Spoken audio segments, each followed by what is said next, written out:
This is it. We're rolling. This is episode 407. Wow, congrats. Thank you. No Laugh Track Podcast here at Acme Comedy Company in Minneapolis. I'm Justin Severson, and I am here with someone I haven't talked to since it's Andy Haynes, and Hi. we haven't talked, Andy, besides the last 10 minutes.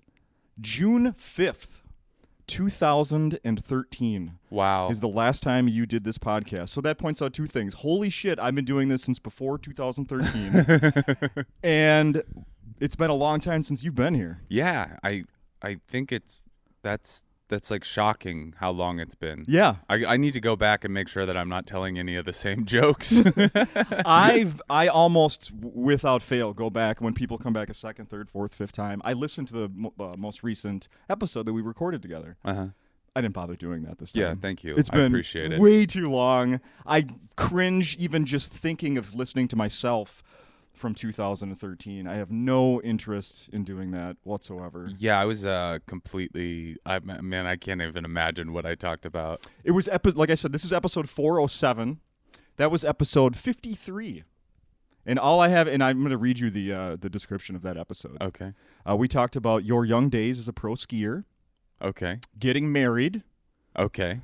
timeless, Uh-huh. taping your Comedy Central special, and you were writing for two shows at the time, Yeah. Ridiculousness and TBS's Ground Floor. Yeah. Yeah. I I write for neither of those anymore. I don't think those. Well, ridiculous will never go away. Ridiculousness is like a strain of a virus. It only grows. They will never take that show off the air. If you look at it like a visual schedule of MTV, it is metastasizing the ridiculousness virus. Oh my God! It Yes, is most of their programming, and the producers are like, "We're gonna make more. We're gonna make spin-offs." yeah. Uh, They barely have time to air Teen Mom anymore I because know. Ridiculousness is on so much. Floribama Shore is suffering right now because of ridiculousness. Not getting the attention it deserves. That show was weird as a writer too, because you would spend all day writing, and then you would go to set to like supervise the script basically. And Deerdeck would not use any of your jokes. He thought all of your jokes were dumb. No. It could be the funniest joke in the world. I mean, he's a billionaire skateboarder. There's no relation to my logic. You know what I mean? I'd be like, it's like a common like thing that kids are saying on the internet. So just like it's an acronym, and he'd be like, I'm not saying that, and you'd be like, cool, boss man. Yeah, no, I wasn't even sober back then. I was like still like a huge pothead. I probably was high when we recorded the podcast. I was always stoned back in 2013. You know what? I just learned that about you recently, in the last 24 hours, because I listened to you talking to Joe List Oh yeah, on Mindful Mental, whatever the his name is. Mindful Mental Jacket, yeah. something like that. I should know the name of it because I listen to it occasionally. But anyway, I heard you say that on his podcast, that at that time you were doing everything high.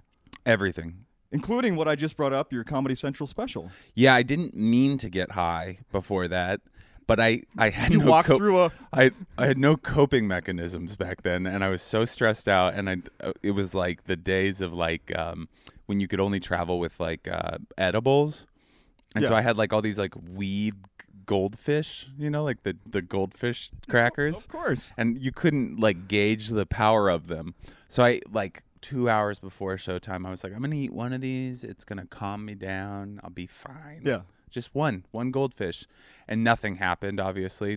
Classic story with edibles. Mm-hmm. And so I was like, These are bunk. yeah, I'll eat a couple more just to make sure. Right. And then like right as I was walking on stage, I'm like sitting in the wings of the stage, and I hear, ladies and gentlemen, and it's just like, Andy Hayes. It's just like, fuck. No.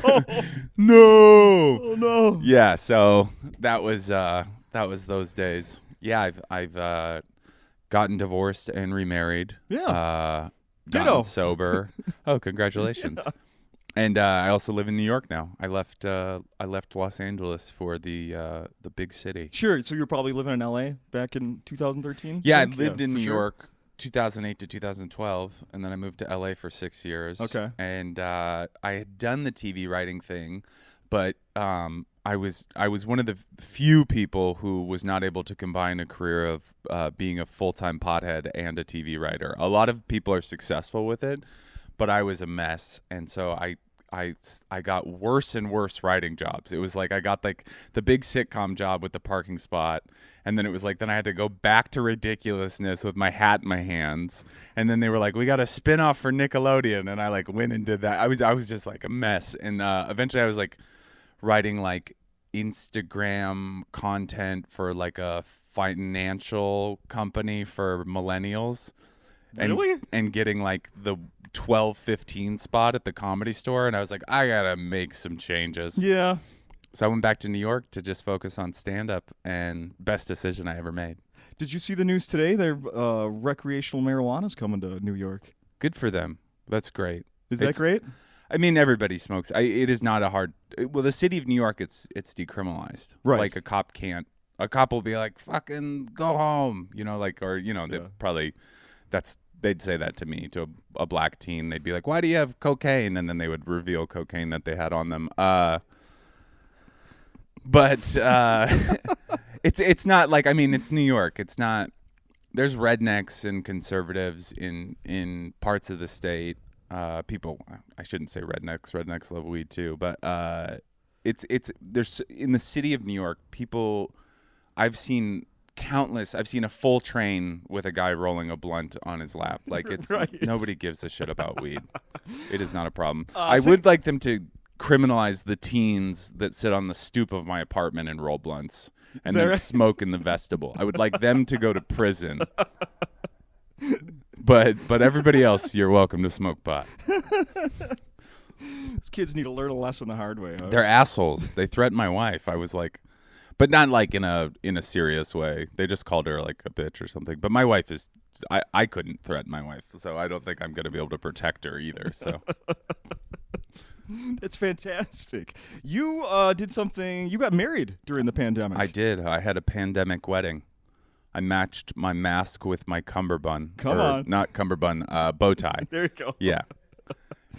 Not many people did, scheduled get-togethers with people like that during a pandemic. We kind of had like a loose pod like of comics that we knew were taking it seriously and also getting tested regularly, and also we'd kind of spoken with our family about like the plan, and so it was like we definitely like we invited 100 people. It was an outdoor wedding. It was in a city park.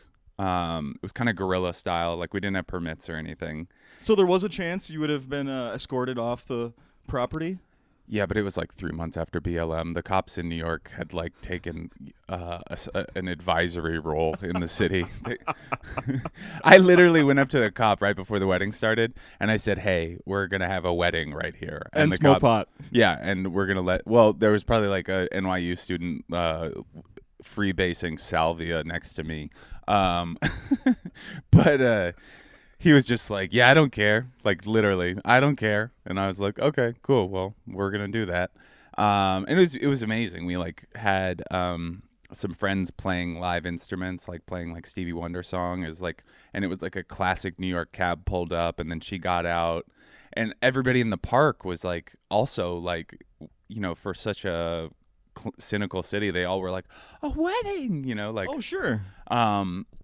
People were taking pictures. A homeless guy gave my wife some art, which we sanitized very quickly after it was handed to us. It better be up on a wall.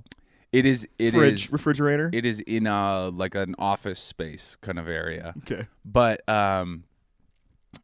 we were like semi-safe, but there's always that degree of risk. And since then, a lot of the people that were at the wedding have had COVID and been fine, or now they're all vaccinated. Sure. But me and, I haven't said yet, my wife is Rosebud Baker, a very funny comic. If you know me, then you definitely know her. Yeah. You probably also maybe don't know me and you know her because she's very popular. But she...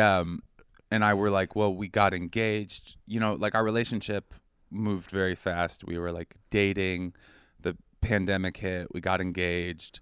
And then it was like, I guess 6 months after we got engaged. We were just kind of like, let's do it now to kind of like make it like our whole engagement and wedding part of this like pandemic thing, because we'll never have this like moment where the city's all ours. Yeah, know? very true. Yeah. Very true.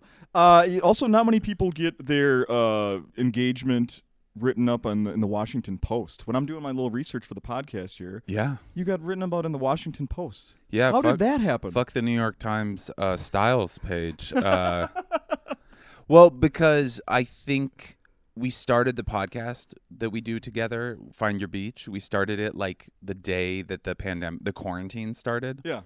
And so we were kind of getting buzz off of that, because it was like we were doing it every day, because, you know, at that point we were like, well, this won't go on that long. And then, like, you know, I think 60 days in, we were like, this is going to be a bi-weekly podcast, because we were just, you know, by the end of it, I think we're just like reading out like, you know, Proust's theory or whatever, like just calculations where like our brains weren't working anymore. That's like the Sklar brothers started a podcast at the beginning of quarantine, and it was really? an hour long at the beginning. I checked back a few months ago. No, it's like 25 minutes now. Yeah, it was just like too much. Yeah. And we really, I think it worked at that time because everybody was locked inside. Oh, yeah. Everybody was going through the same thing. But it gained buzz, and this writer from the Washington Post like wrote us and was like, hey, we would like to feature the podcast. And we were like, oh, cool. Well, we also just got engaged. And so we got this nice little, it was in the magazine, which was cool, because we didn't just get the like paper print. We got the like magazine print version of it. Like the it's like an insert. Yeah, we got the insert, and we have a bunch of those, bunch of copies of those magazine gathering dust in the storage container. And then also we have a framed one. It was cool, yeah. I love the first paragraph. On the first day of being locked down together, comedians Rosebud Baker and Andy Haynes started a daily podcast. On the third day, they got engaged, and on the 12th, Haynes started feeling a little bit under the weather. And then it just goes from there. Love it. Yeah, love it. I didn't ever get confirmed that I had COVID, but, you know, when you get sick at the same time as the rest of the world, you're kind of like, this is probably COVID. Yeah. I had a fever for 18 days, you know. I just found out this morning, the Minnesota Wild, the hockey team, they had Zach Parise was out last night with COVID. I just found out they only have 5 players on that team that haven't had COVID. Yeah. 5 out of the whole team. It's pretty contagious. I don't know if you've heard. I don't know if you've heard this COVID thing is going around. No, I think that's probably.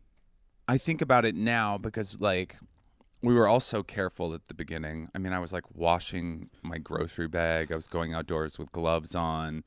I was wearing like a mask and a face mask to grocery shop. Mm-hmm. And then eventually you're like, all right, if I'm going to get this thing, I'm going to fucking get this thing. And I also, for the, you know, because you can't do the road, I started working at the moving company that I used to work at. Yeah. For the most of the pandemic. And so I'm going in and out of people's houses. And I'm going in trucks with other guys, so I can't like vouch their safety levels.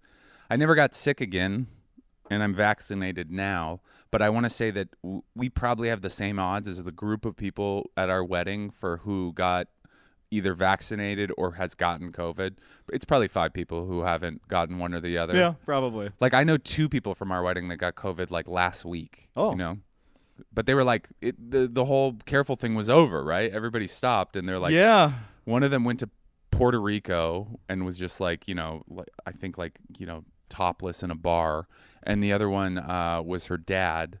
And he, you know, he's a Republican, but he's like a logical one. Like he did take it semi-seriously. But the second things like started normalizing, you know, he was like having drinks he was having mint juleps in Georgia on the golf course. Oh, I did a little. I too do another labor job. Oh, cool. I'm a house painter, like interior, exterior, stuff like that. Same deal. I go into people's houses all the time, get in a car with somebody else. That was one of my favorite comedy jobs. Really? Yeah, I used to get stoned and I would paint a house. It was, I mean, that was going to a New York apartment and just like put on like music and oh, great job. Yeah. Great job for your 20s. Yeah. Also, if you run it yourself, you can make a killing. It can be lucrative, absolutely. Definitely like the TaskRabbit thing I think really like marginalizes your income because they make it competitive, you know what I mean? Yeah. Is that how you do is that how you're doing moving jobs? No, I work for a company. Oh, okay. And I've worked for this. It was like the company that I worked for the day I moved to New York. Like the day I moved to New York in 2012, I worked for a moving company. Yeah. And then I kept in touch with them. You know, I worked until 2012, and then I didn't work there for 6 years. And then when I decided to move back to New York, I moved back to New York because I was either going to move to New York or I was going to move to Seattle. And I was like visiting New York to just kind of see friends.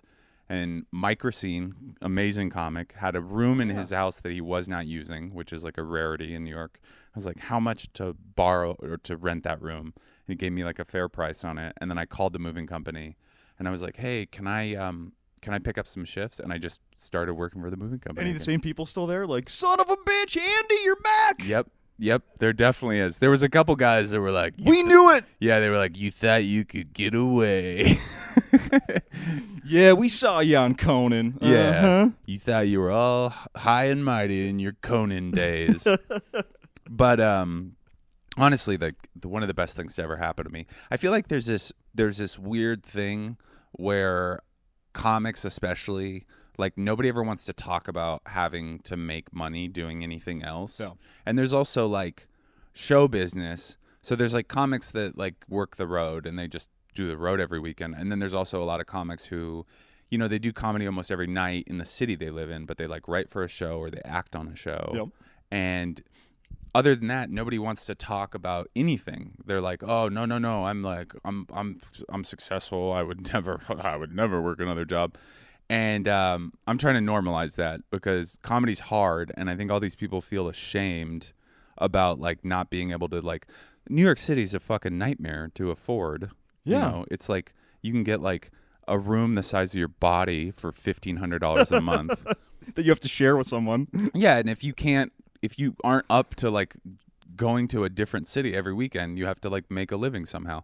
And I started actually hanging out with like visual artists, like people that like are artists, and all of them had jobs. Yeah. And I'd be like, "Oh man, I'm bummed I have to like work another job." And they'd be like, "Yeah, what did you think? You want to live in New York and not have a job?" Yeah. So anyways, No, my sister's an amazing visual artist. Yeah. She does like these those 3D chalk drawings. Oh, cool. They're amazing. Yeah. Amazing. If people follow me on social media, whenever she does something new, I always share it and try to get people to follow her. She's amazing. She doesn't make a living off that. No. I mean, how could you? Yeah. You'd have to get like commissioned by the sidewalk people. Right. So there needs to be a city where everything's covered. Yeah, well, Philadelphia is like a covered city. Like they turned a real pretty ugly city other than all the colonial stuff. It's like a, there's not like a lot of industry in Philadelphia. So they've covered like every open wall with like giant murals. Oh, really? Yeah, Philadelphia is great. I think hasn't changed their reputation. No, you'll still get your ass kicked for, ordering the wrong kind of bagel. But I think Minneapolis is like a pretty city. I mean, the downtown, I haven't spent a significant amount of time, but you guys do a pretty good job with art. Oh, yeah. Like the Walker. Mm-hmm. That's my ex-wife, who we're friends, and she's a very funny comic. I'm sure she's worked here, Alice Wetterland. I don't know if she's worked here. She bothers people sometimes. She has not been on this podcast, I can tell you that. Okay, well, she needs to be nicer to the people at Acme. I think she actually got banned here one time. There's some stories floating around. You don't have to cut that. I like stirring the tea. Some stories floating around. By the way, I want to throw this in. One of the things you were doing when you were here last time, you were staying at your in-laws' house. I was. And you told me about feeding their chickens. Yes. I remember this. They're remembering that correctly? I had to like take care of. That's like a hard, like when you stay at somebody's house and they want you to like take care of their animal. It's easy when it's a cat or a dog. Cat, obviously, the easiest. Yeah. Then sometimes they'll throw in the caveat of like they have to take this medicine, and that's like a whole nother thing. You have to mix it in the wet food, or you have to like choke. You have to get like a submission hold on like an Akita and like pry their throat open. Yeah. But this was chickens, and there was like they kept on being like, you do this, and this. This is the times. If it gets too cold, they'll die immediately. And then there was also like, make sure there. I think, is it foxes? Like, are there foxes? It was, Yeah, there are foxes around. Yeah, they were like, and if you see a fox, make sure to like scare it away. I was like, I'm on fox duty now. Like, what? Yeah. Make the noise of an animal that hunts foxes. Yeah, whatever that is. I just wanted to save some money on a hotel room, and now I'm on fox duty. Yeah. Did you know in London, foxes are like their raccoons? No. Yeah, like the city of London, they have foxes, like wild foxes, and they like go through your trash and stuff. But apparently also they go into heat and they scream when they're in heat. So you can be in the city of London, and I don't want to like break the mics, but it's a horrible noise. It sounds like a woman shrieking. No. So you can just be in the city of London walking in the summer, and you just hear like, just like, and you're like, oh, is everybody okay? Should I go check on that? Yeah, and somebody's like, no, mate, it's just a fox. She's Randy. And you're like, oh, God. I don't know if you could help with that, mate. Be like, I'm on fox duty. I know what to do. I'm a deputized fox watcher. Grab my gloves. I'm going to pry its throat open. I love that. So I watched your set. I told you, I think, before we started recording, I watched your set last night via Zoom. Oh, thank you. Zoom option we have here at Acme. And I heard you promoting that on your podcast, so you're all down for that. People see as many that... There's some comedians that have been coming and are not crazy about being on Zoom.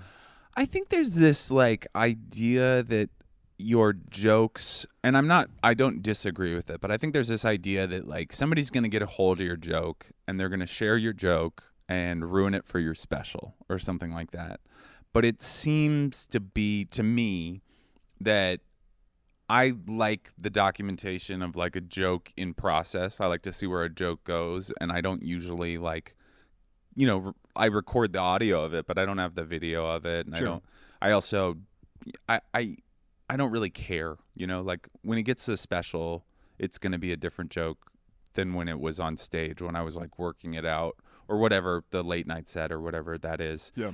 And then on top of that, it's still a pandemic. So, if you can watch it from your living room, why the hell not? Yeah. I've always wished that there was like an option at clubs that do like showcase, because I would love, like, as a comic to just be like, oh, I heard that like Louis going to drop by, or Burr, or Amy Schumer, or whoever is going to drop by the cellar. Like, I'm at home or I'm on the road, I want to see their set tonight. Wouldn't that be great? Yeah, so I like that option. I totally agree. I also don't, I'm not that precious about my jokes, because I think everything is so ephemeral now with social media. Sure. So if it gets out there beforehand, it's like, it's only to a benefit. Yeah. One of the things you mentioned last night on stage is you're traveling with a dog of yours. I have a puppy. You have a puppy with you in I Minneapolis. just walked her, Mouse. She was barking at the cleaning lady at the hotel. Luckily, the hotel is like very pro pet. Okay. So I lucked out. This is a new thing, traveling with a dog? Have you done that before?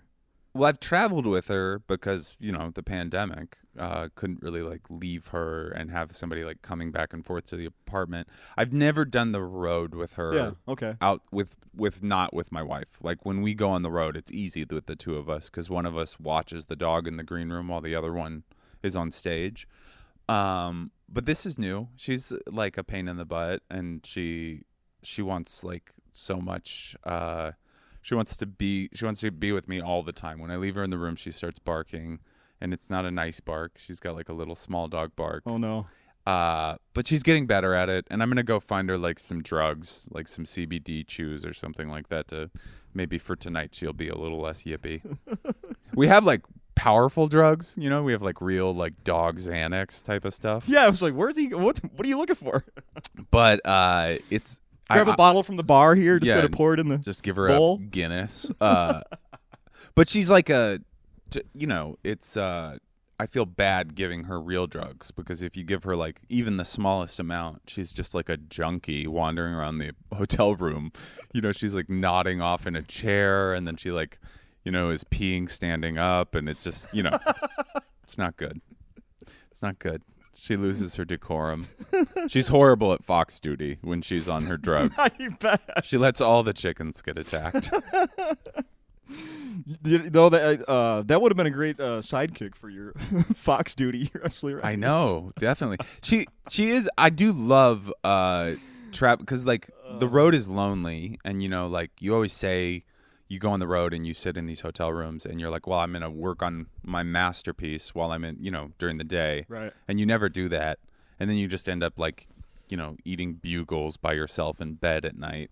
And so it's kind of nice. It does give you structure, and there's also like this warm little thing that like loves you in bed. Like she sleeps like at the foot of the bed under the covers. It's great. I feel like a little less lonely with my. Sure. It's not like you're out partying after shows anymore. No, I wish. I never ever could party. I mean, I tried my damnedest, and when I was a single man, I definitely like would turn on the Tinder as soon as I got to the city and try to like set up a date but no, it's like I go back to my hotel room and I watch like, the McCarthy Hour or whatever, like, BBC News. Last night I actually was learning a lot about Bhutan. Who? Bhutan, the Buddhist kingdom in the Myanmar Himalayas or something. It's close to there. Yeah. Okay. I'm reading headlines. Yeah, it's never in the headlines because it's like the size of Minneapolis, and only like 60 people are allowed there a year. Oh my! Because they don't want to ruin their culture.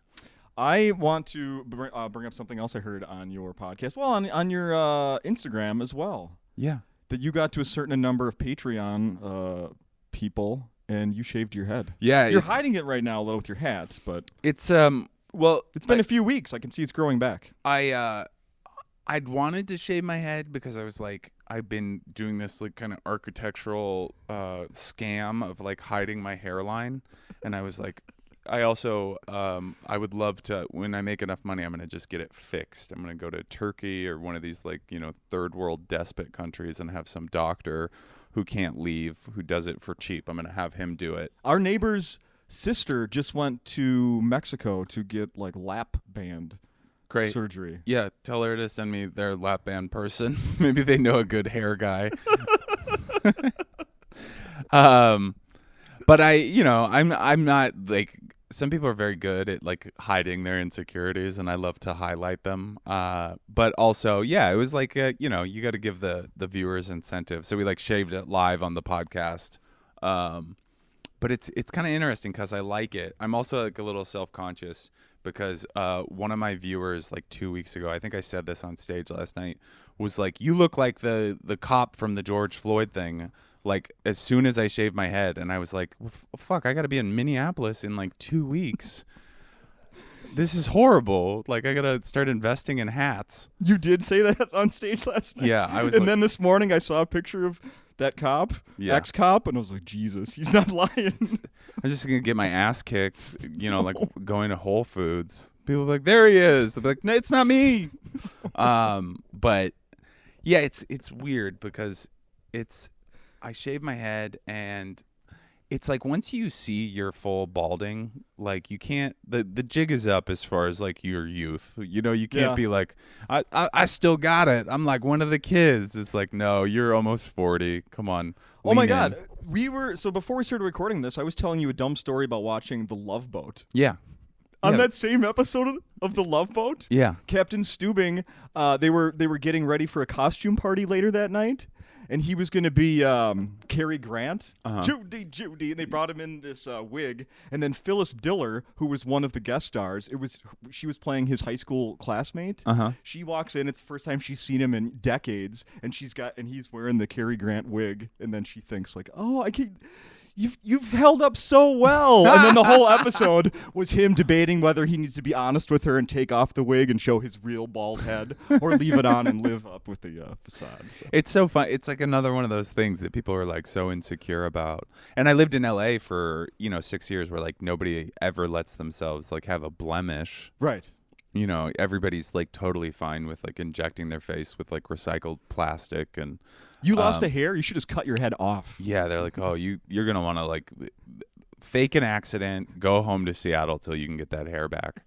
Tell people it was knee surgery. Yeah, exactly. You got in a yoga accident. One of your blocks gave out and you broke your collar. But yeah, oh man, it's such a. I've thought about embracing it, Rosebud wants me to go bald, but she wants me to like bick it. Yeah. And I am not going to I'm not going to do that. No? I'm not. No, this is the worst year to be bald like that. And no offense to bald guys out there. I know that you have your own cross to bear, but I don't want to be like, I'm already like a goofy looking white dude. I don't want to like go out there with a bald shaved head. I might wear like the wrong thing one day and I walk into a group of Proud Boys and don't realize I have a yellow and black polo on. And all of a sudden I'm a hate speechist or whatever. No, I'm wearing a lot of hats right now. I'm still getting, and not like I have a lot of jobs. I am just I'm wearing a lot of different hats to get used to this.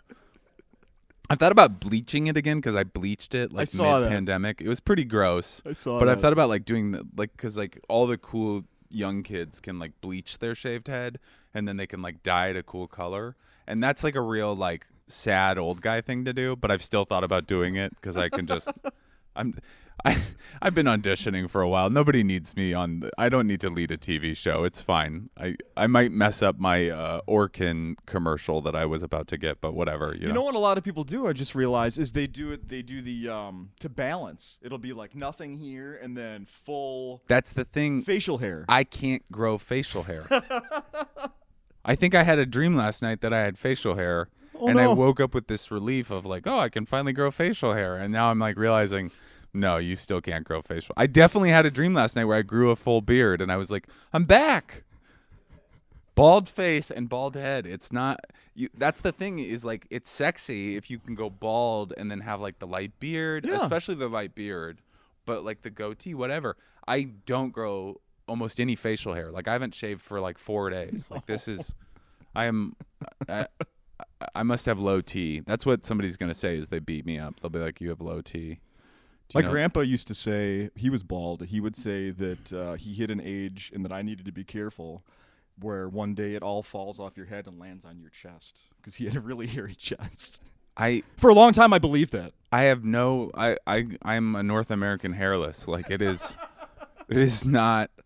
I keep on, and I do. It's so funny because I have this idea that I'm somehow gonna like eventually start growing facial hair. Like I'm gonna hit like a 50-year-old puberty, and it is not gonna happen. I think this is. I got what it is. It's gonna. You know what it's gonna be? Like extra coarse ear hair. Yeah. No. I already have my nose hair and my eyebrows are rocking and rolling. Like they're fine.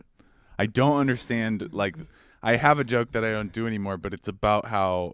Like whoever's in the Andy Haynes hair department is really fucking up because my eyebrows, like I literally have to trim my eyebrows once a month, but I'm like going bald and can't grow facial hair. Like there's got to be like genetics that like something messed up. Like I was not supposed to be conceived at that whatever arc of Virgo. Yeah, your skin, this skin patch was supposed to be up here and vice versa, right? It doesn't make any sense. My dad is also a hairy guy. And I'm not. It's such a shame. How about mom? Mom is a hairy guy too. Mom's a hairy guy too. Now she's a hairy guy. I do think that's a sad one. Like I've heard of guys because there's so much cosmetic surgery now. I've heard of guys getting because hair transplants is how you fix your hair now. You take hair out of the back and you put it on the front, right? Some guys are getting hair transplants where they're taking hair and they're getting it put on their face. No. And that's the saddest thing I've ever heard. No. Like you can't grow a beard so you get your pubes moved to your cheeks. Like I'm not. You shouldn't do that, bud. That's a losing fight. Get a pube hair transplanted above your eyes. Yeah, Jesus Christ. Well, you got some really curly eyebrows. That's what Groucho Marx had. Yeah, exactly. Pube brows. Let's see. So we've covered. Let's see. We talked about your podcast. Now it's what, once a week, twice a week? It's twice a week. There's a free episode on Mondays and a Friday Patreon episode. Okay. Yeah. With your wife, with your newlywed wife. With my newlywed. You're basically getting to know each other. My new wife. In public. Yes, we're learning. It's like 120-day fiance. That's what it is. I like that. Yeah, I like that. Well, how about dates for the rest of the year? Are they starting to? They're starting to trickle dates? in. Yeah, I'm like, I know I'm going to be in Chicago and Tahoe, San Francisco, this summer. And then I know that I have some like Midwest stuff, like St. Louis, Indianapolis, in the fall.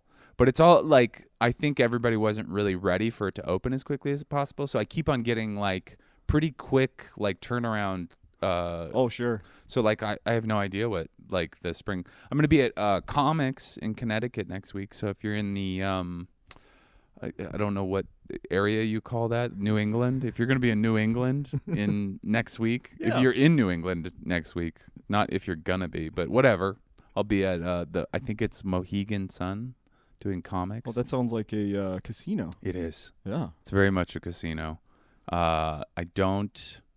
I hope I don't play. I'm always bad at gambling, and I don't like lose the house, but it's just like it's sadder than losing the house. I feel like in a way because I go in with like $100 and then I win like 120, and I'm like, watch out, watch out, sharks! I'm here. I've profited $20. I love the fact that you can go to a casino and there's all these different games just surrounding you everywhere, and then they even sell you. I don't even know if it's everywhere, but I know on the one I'm picturing right now, they'll even sell you pull tabs. Yeah. So like you can gamble in between gamble stations. They want your money however possible. The thing that I don't understand about casinos is like almost nobody ever wins more than they showed up with. I feel like everybody's pretty happy to break even. And I feel like most people probably lose. And everybody keeps on going to casinos and being like, it's going to be different for me. And even I do it knowing that. Like, I'm always like, but I'm like, wait, they have a castle made of gold. Like, why do I think that I'm going to win this formula? The problem is I've gone with other people that win big. Yeah. And then you see that, and you're like, well, my turn's next. Yeah, clearly. I'll figure it out. Yeah. And it's like, no. But along those lines, I was looking at, those apps where you can bet on like daily sports, yes, fantasy daily sports stuff. If you go, I was looking into those a couple months ago, and they will, at some point you can get to the point where they show, they give you honest, facts about what they're doing. Yeah. And they'll tell you how hard it is to actually win.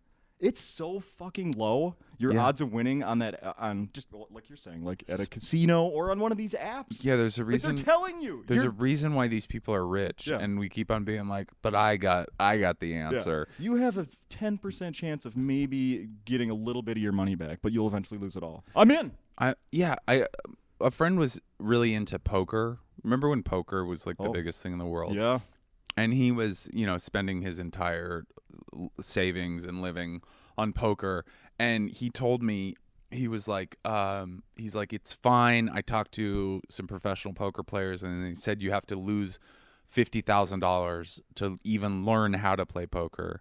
And I was like, that's so much money for a card game. Like, you work at Amazon. Like, just play poker with your friends. Don't this isn't gonna, you aren't gonna be in the World Series. Like, don't do that. It's such a risk. Yeah. What a college costs $50,000 a year? Because that'd be like the same. I think any private college now. I think colleges are like $60,000 a year now for a book. I think. Yeah, it's you get one textbook, and that doesn't include your room and board. No, you're still living at home. Yeah, I think NYU is like $60,000 for tuition. So do that, and then maybe you'll get a job, but you might keep losing money. And that's the funny thing too, is like, I think, like a lot of times, like with comedy, there's this weird thing where like I've chosen a very unpredictable life, and then I'll I'll have a great year, I'll have an amazing year, and it's like one of my friends made like their third year in a normal job, and I'm like, Jesus Christ, I'm glad that I have this job, but it is like, especially like a tech job, like don't gamble, learn how to code, like, learn how to do production or something like that. Go to advertising school, and then gamble for fun. But so I probably shouldn't besmirch the gambling industry with how many casinos I need to work, but they're the best. We could do 10 more hours here shitting on casinos, and they'll be fine. I do love the buffets. There we go. The buffet at I think it's the Cosmopolitan, the Wicked Spoon.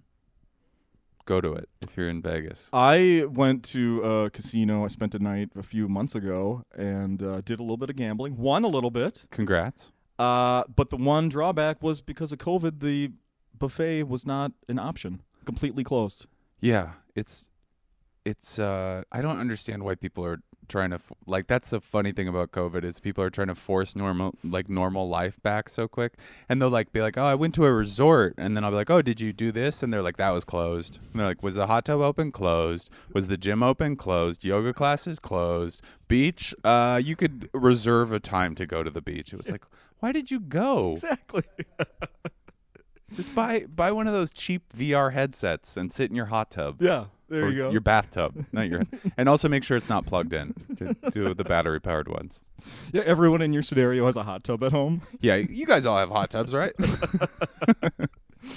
Choose one of them. Whichever. Yeah. Whichever, either, the West Wing hot tub or the East Wing or maybe the outdoor, maybe your loner hot tub, whichever, and go sit in that and put on your 75-inch TV. Exactly. And that's how you get your beach experience. Exactly. Andy, this has been great. It's been really fun, man. Thanks for having me back. Thank I you. hope we don't have another 8-year hiatus between our podcast meetings. Let's do closer to 8 months than 8 years. I would love that. All right. Thank you. Thanks, man. That was awesome.